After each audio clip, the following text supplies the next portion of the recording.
이슈에 대해서 조금 더 깊이 있게 들여다보는 시간입니다. 변상욱의 눈 시간인데요. YTN 뉴스가 있는 저녁 변상욱 앵커 오늘도 나와 계십니다. 안녕하십니까? 네, 안녕하십니까? 네, 민주주의의 상징이라고 하는 미국의 의사당.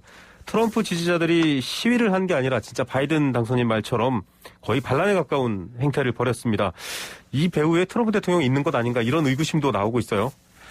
네, 트럼프 대통령이 사건이 터지기 하루 전날 오전이죠. 네. 네, 지지자들에게 의사당으로 행진하라. 거기에서 지금 잘못된 선거를 마지막으로 확정지으려고 한다. 그렇게 이제 호소한 게 있어서 네. 이건 결국 부추긴 거 아니냐 이런 얘기가 나오는 거고. 네. 그다음에 폭력 사태 직후에 영상 메시지를 하나 발표했는데 그것도 당신들은 참 특별하다. 네. 난 당신들을 사랑한다. 이렇게 또 얘기를 하는 바람에 이것도 역시 부추긴 거다라는 이제 지적을 받는데 트럼프 대통령이 쿠데타를 시도했다. 경찰도 이걸 묵인했다라고 하는 보도가 있었습니다만 네. 이거는 좀 사실과 다른 것 같습니다. 이미 네. 경찰 사망자도 나올 정도고 그다음에 그 트럼프가 쿠데타를 시도한 듯하다라는 기사를 끝까지 잘 읽어보시면 네. 그 안에 사실은 전혀 확인이 안 된 가짜뉴스라는 게 드러납니다. 네. 그래서 그것까지는 아니다 이렇게 생각을 할 수밖에 없는 거고 네. 또 하나 트럼프가 결국 바로 말을 바꿔서 네. 의회가 결과를 이제 승인했고 새 정부는 1월 20일 날 출범한다. 네. 나는 원활하고 매끄럽게 정권 이양에 집중을 할 거다. 다만 내가 반발했던 거는 투표가 진실하지 못했고 그 투표의 진실을 알리려고 노력했던 거지 다른 건 아니다. 네. 슬쩍 빠져나갔습니다. 그러고 나서는 법을 어긴 사람들은 대가를 치러라. 누가 의회에 뛰어들어가서 난동을 부리라 했냐. 이제 네. 이렇게 나옵니다. 당신들은 폭력과 파멸로 민주주의를 더럽혔다. 이렇게 얘기를 한단 말이죠. 네. 실제로 오늘 이제 나오고 있는 영상들을 보면 국회의사당에 들어가서 난동을 피운 건 그렇다고 치고 거기 있는 집기들을 떠매고서 네. 다 도망칩니다. 네. 비싼 것들을 가지고. 네. 그래서 지금 미국 검찰은 화면을 띄우면서 이 사람들을 아는 사람들은 신고해달라. 아. 지금 그렇게 하고 있는 거죠. 예. 자, 행진하라, 불복해야 한다라는 뉘앙스를 했다가 바로 꼬리를 내렸는데 SNS가 정지됐다가 재기되기도 했습니다. 앞서 바이든 당선인의 목소리 들려드렸습니다만 미국 내 반응 만만치 않을 것 같습니다. 네. 바이든 대통령 당선인 폭도고 반란자고 국내 테러리스트가 아니고 뭐냐 이게. 네. 아까 목소리가 나갔습니다. 그 뒤에 말이 참 흥미롭습니다. 만약에 의사당에 뛰어들어간 사람들이 흑인이었다면 그렇게 놔뒀겠느냐. 네. 그게 가능했겠느냐. 네. 백인들이니까 제대로 막지도 않고 대우해주다가 갑자기 당한 거 아니냐 이런 뜻이죠. 네. 그다음에 민주당은 야당이니까 당장 수정헌법 25조를 발동해서 네. 트럼프 대통령을 끌어내려라. 네. 그다음에 낸시 펠로시 하원 의장 같은 경우도 빨리 25조를 발동해서 끌어내려라. 아, 네. 민주당에서는 그렇게 나오고 있고 네네. 공화당에서도 초대 트럼프 대통령의 비서실장이죠. 존 네. 켈리. 내가 지금 트럼프 내각의 구성원이라면 수정헌법 25조 발동하자고 할 것이다. 네. 이렇게 얘기를 했고 공화당 소속인 일리노이 하원 의원이죠. 애덤 킨징거도 수정헌법 25조 발동해야 될 때다. 이렇게 네. 얘기를 했고요. 외국에서는 보리스 존슨 영국 총리, 트리도 캐나다 총리 다 트럼프 대통령하고 친한 사람들입니다. 다들 네. 비난을 했고 앙겔라 메르켈 독일 총리도 트럼프 대통령을 비난했고 제일 눈에 띄는 것은 네타냐후 이스라엘 총리. 네. 이건 완전히 베스트 프렌드죠. 네. 예, 트럼프 대통령의. 그랬는데도 수치스럽다. 네. 이렇게 평을 내놨습니다. 판단을 달리할 여지가 없을 만큼 반응이라든지 여러 공화당 내부에서도 이런 말이 나오는데 수정헌법 25조가 대통령을 바로 끌어내리는 건가요? 그렇게 되는 거죠. 이제 현직 대통령을 끌어내리는 미국의 법적 절차는 두 가지가 있습니다. 네. 첫 번째 게 수정헌법 25조를 발동하는 거죠. 네. 대통령이 직무수행 불능하고 할 때 네네. 끌어내리는 건데 뭐라고 돼 있냐면 면직, 사망, 사임 등으로 그 직의 권한과 의무를 수행할 수 없다고 판단되면 부통령이 직무를 대행한다. 네. 이렇게 돼 있습니다. 그러니까 주로 이거는 신체적으로나 정신적으로 큰 질병을 앓게 될 경우를 이제 상정하고 네. 써놓은 건데 넓게 해석하면 신체적으로나 정신적으로 대통령이 큰 질병이 있으면 왜 안 되느냐. 네. 그것은 잘못된 판단을 그렇죠. 가지고 국가를 위험하게 할 수도 있으니까. 네. 그럼 트럼프가 지금 그건 거 아니냐. 네. 이렇게 광의로 해석이 가능하다는 거죠. 네. 그래서 트럼프 대통령의 정신적 상태나 결정 상태 등을 보면 지위를 유지하는 게 불안하다. 네. 그래서 적용해야 된다라고 하는 건데 이건 전제 조건이 있습니다. 네. 부통령하고 행정부 장관의 다수가 여기에 동의를 해야 됩니다. 내각이 지지를 해야 되는군요. 네, 직무를 더 이상 맡길 수 없는 대통령의 처지다라고 장관들이 동의를 해야 됩니다. 부통령과. 근데 민주당의 다들 뭐 들고 일어났지만 펜스 부통령은 반대한다. 네. 수정헌법 25조 발동할 수 없다라고 분명히 했고 네. 그 다음에 이제 공화당의 상원 의장도 발동에 반대하고 그럼 결국 못하는 거죠. 네. 근데 왜냐하면 만약에 수정헌법 25조를 발동해서 트럼프 대통령을 강제로 끌어내리면 네. 그러면 거리에 시위대가 안 나올 거냐? 네. 그거는 보장할 수 없죠. 악화할 수 있다. 예, 더 악화될 거다. 이렇게 보는 측이 많은 거죠. 네, 부통령과 행정부 대다수가 동의를 해야 되는데 그렇지도 않고 갈등을 더 유발할 수 있다. 그러면 또 다른 방법이 있어야 될 텐데요. 그 두 번째는 탄핵 소추안입니다. 이건 우리도 네. 있는 제도죠. 네. 예. 트럼프 대통령은 지난번에 우크라이나 관련 사태 때문에 한번 탄핵이 소추가 되었다가 네. 뭐 상원에서 부결됐습니다만은 그렇습니다. 이번에도 트럼프 대통령에게 내란 선동의 책임을 물어서 탄핵 소추안을 발의할 수 있다라는 네. 주장이 계속 나옵니다. 대통령의 행위는 형법상 네. 도둑이나 살인 이런 것처럼 형법상에 위배되는 실제적인 범죄를 저지른 게 아니더라도 네. 의회가 저거는 일반인들에게는 범죄라고 할 수 없지만 대통령이 저러면 저건 범죄나 마찬가지다라고 국회가 규정하면은 네. 할 수 있다라는 재량권이 있다는 겁니다. 헌법을 네. 해석하면. 그래서 트럼프 대통령의 경우 헌법에 충실하지 않았다. 대통령 선서한 약속을 지키지 않았다. 네. 이 두 가지를 걸어서 탄핵소추해야 된다 그러는데 이것도 탄핵소추안을 만들어내고 하원을 거쳐서 상원에 가서 통과가 돼야 되는데 네. 상원의 3분의 2가 찬성해야 되는데 네. 이거 지금 한 12일밖에 안 남았는데요. 트럼프 임기. 네, 맞습니다. 그때까지 뭐 진행시키는 것도 어렵고 아까 말씀드렸습니다만 상원에서 공화당 상원 의원들이 반대하고 있어서 어려울 겁니다. 네.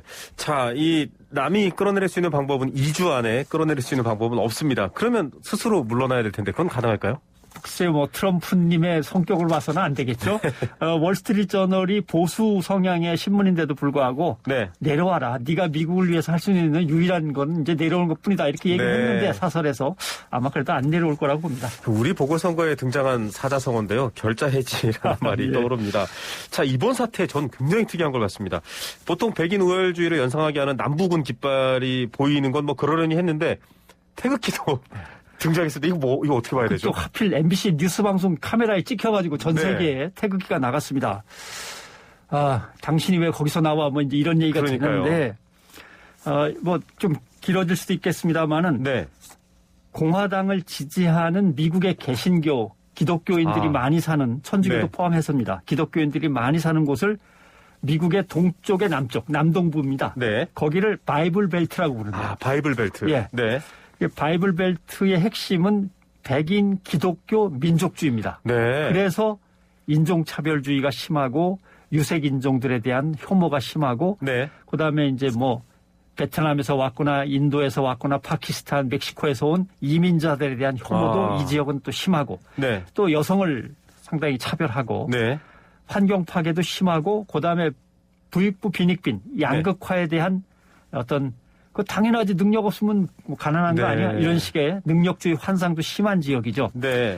2018년 4월에 네. 미국의 유명한 신학자 마이크 호튼이라는 사람이 한국에 왔었는데 그때 네. 어떤 얘기를 했냐면 미국 남부의 복음주의는 네. 세대주의 종말운동. 아, 제가 네. 지난 시간에 설명드렸습니다만 말씀해 예. 주셨죠. 네. 트럼프 지지하는 기독교 우파 정치 세력과 결탁이 돼서 지금으로서는 본래의 형태를 알아보기도 힘들다. 네. 나에게 누가 당신 기독교 복음주의자냐고 물으면 나는 이제 아니라고 대답한다.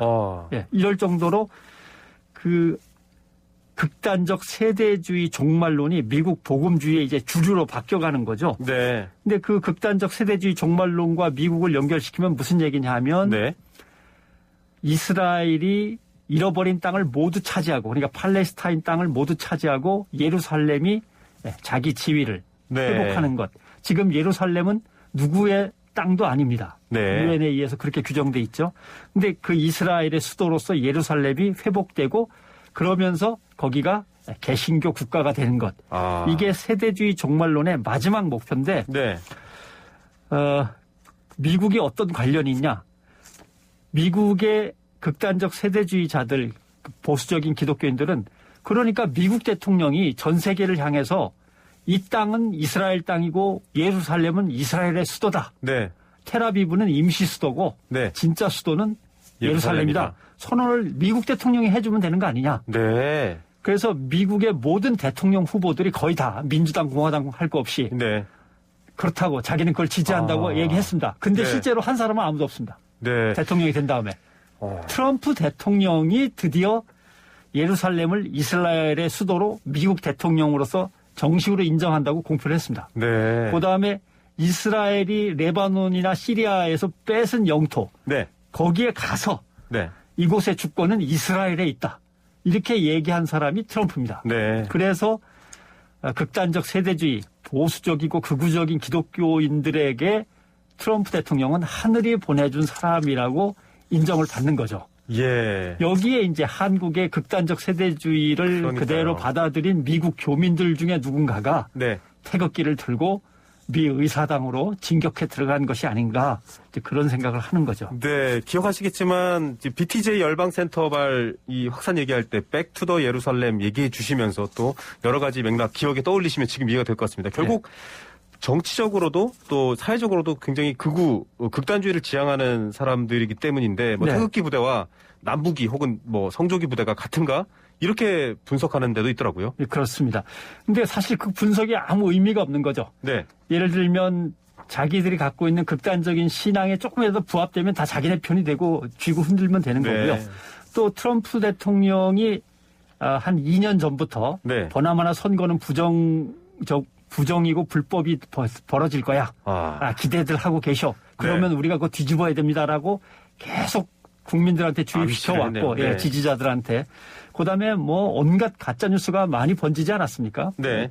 코로나19와 관련돼서 또는 미국 선거와 관련돼서 별별 가짜뉴스가 유튜브 등을 통해서 얼마든지 번져나갈 수 있었고 그런 것들이 섞이면서 결국 트럼프에 대한 광적 지지 이런 것들이 이제 드러나고 폭력 사태로 벌어지는 건데 네. 중요한 건 그런 경향과 노하우 거기에 포함되어 있는 요소들이 네. 대한민국에도 그대로 다 들어와 있다는 겁니다. 그렇죠. 예, 강력한 개신교, 그다음에 극단적인 보수주의, 세대주의, 신사도주의, 이단과 비슷한 어떤 행태들 이런 것들이 미국과 흡사하게 대한민국이 갖추고 있습니다. 네. 거기다가 그 극단적인 기독교인들이 정치 세력과 광장에서 자꾸 만나고 네. 정치인들이 그 광장 집회에 가고 그 광장 집회를 이끌던 사람이 정당에 가서 뭐 강좌도 열고 네. 연설도 하고 이게 자꾸 섞인단 말이죠. 네. 그러니까 우리 보수 기독교도 미국하고 똑같이 냉전 이데올로기에 사로잡혀 있다가 이제 갑작스럽게 벗어나서 충격을 받고 있는 거고 네. 극단적인 모습들이 다 그대로 있고 보수 우익과 정치 세력이 결합하고 그다음에 이것을 지금은 아닌 척하고 있지만 대다수의 대형 보수교회의 목사 장로들이 뒤에서 떠받치고 있었단 말이죠. 네. 그러니까 종교와 정치가 밝은 곳에서 건강하게 만나야 되는데 네. 어둠침침한 곳에서 만나가지고 이 뭔가 불법적인 또는 비리에 가까운 관계들을 이렇게 맺으면서 역사를 제대로 이끌지 않고 거꾸로 퇴행시킨다면 문제가 되는 겁니다. 그래서 자꾸 설명을 드리고 비판도 하고 하는 거죠. 태극기와 한국의 보수정당, 또 미국의 이 남북이, 성조기와 미국의 극우 보수정치. 뭐 현상이 비슷해서 말씀해 주신 걸로 이해가 쏙 되셨을 텐데, 앵커님. 예. 이거 좀 어떻게 극복해야 될까요? 건강한 주류 기독교 혹은 사회와 어울리는 건실한 기독교가 좀 더 힘을 써야 되는 겁니까? 아니면 굉장히 강력한 제재를 해야 되는 겁니까? 일단 정치권은 당장의 표가 좀 급하더라도 네. 잘못된 흐름은 만나지 말아야 됩니다. 네. 예. 그리고 언제든지 건강치 못한 사회적 요소가 존재한다면 네. 결국 골마서 터지게 돼 있습니다. 네. 그것이 언론이든 종교든 무엇이든 간에 결국 아닌 건 아닌 거죠. 네. 그런 것들과 자꾸 손잡거나 끌어들인다거나 이용하려고 하다 보면 서로가 서로를 이용하고 네. 같은 이익 속에 묶이다 보면은 국가 질서를 갖다 어지럽히게 되는 거니까 네. 이런 행태부터 조심하셔야 되고 일단 국민들이 네. 바로 아는 것도 중요하고요. 맞습니다. 광화문 광장에 나갔느냐 가지고 논란이 있었던 뉴스들 기억하실 텐데요. 건강하게 선을 좀 긋길 기대해 보겠습니다. 오늘 뉴스가 있는 저녁에 앵커 리포트 소개해 주시죠. 오늘 앵커 리포트는 4차 국가재난지원금이 네. 국민들에게 지급될 때 전 국민한테 지급되는 게 맞느냐 아니면은 골라서 네. 선별 지급을 하는 게 맞느냐인데 전혀 다른 여론조사 결과가 나왔습니다. 네. 그래서 왜 똑같은 내용을 물었는데 국민들이 전혀 다르게 대답을 했을까에 네. 대한 팩트체크 분석이 되겠습니다. 네, 재밌을 것 같은데요. 기대됩니다. 오늘 말씀 감사드립니다. 고맙습니다. 네, 뉴스가 있는 저녁 변상욱 앵커였습니다.